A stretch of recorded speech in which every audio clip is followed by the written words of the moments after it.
Communiqué politique. Jean-Pierre Fabre et l'ANC. Dénoncer ne suffit plus, il faut une vision de transition. À l'occasion du 66e anniversaire de l'indépendance du Togo, Jean-Pierre Fabre et l'Alliance nationale pour le changement ont dénoncé une souveraineté confisquée depuis 1963. Cette dénonciation rejoint une réalité que le peuple togolais connaît douloureusement. L'indépendance politique du Togo a été vidée de son contenu par la confiscation du pouvoir, les violences d'État, les fraudes électorales, la concentration des institutions et l'absence d'alternance démocratique véritable. Mais aujourd'hui, une question fondamentale s'impose. Peut-on encore mobiliser le peuple togolais uniquement par la dénonciation, sans lui proposer une vision claire de la société à construire et de la transition à organiser? La réponse est non. Le peuple togolais n'a plus seulement besoin qu'on lui rappelle ses blessures. Il a besoin d'une voie de sortie. Il a besoin d'un projet de société. Il a besoin d'une transition politique crédible, structurée et inclusive. Il a besoin de savoir comment seront refondées les institutions, comment sera garantie la justice, comment sera organisée la souveraineté populaire, comment la diaspora sera impliquée, comment les jeunes, les femmes, les travailleurs, les paysans et les forces sociales participeront à la reconstruction nationale. Un peuple ne se mobilise pas durablement dans le vide. Il se mobilise lorsqu'il voit un horizon, une méthode, une organisation et des garanties. C'est là que Jean-Pierre Fabre et l'ANC montrent leurs limites.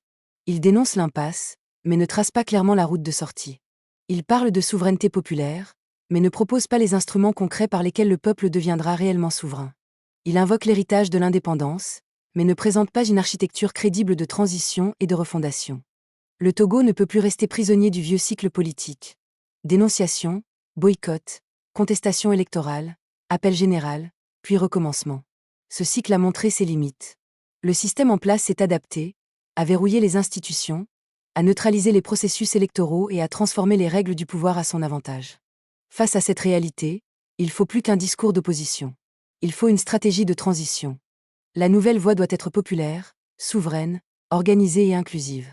Elle doit reposer sur une conférence nationale de refondation, une charte citoyenne de transition, un conseil national de transition représentatif, une réforme profonde de la justice, une refonte des institutions électorales, une implication structurée de la diaspora, une protection des lanceurs d'alerte, une armée républicaine au service de la nation et un projet économique et social capable de répondre aux besoins réels du peuple.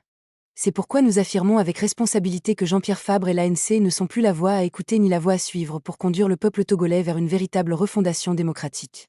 Ils ne sont pas la voie à écouter parce qu'ils parlent au nom du peuple sans construire suffisamment avec le peuple. Ils ne sont pas la voie à suivre parce qu'ils dénoncent l'impasse sans proposer une route claire de sortie. Le temps n'est plus aux appels sans plan. Le temps n'est plus aux dénonciations sans vision. Le temps n'est plus à l'opposition de répétition. Le temps est venu de bâtir une véritable alternative de transition pour le peuple togolais. On ne libère pas un peuple avec une dénonciation sans vision.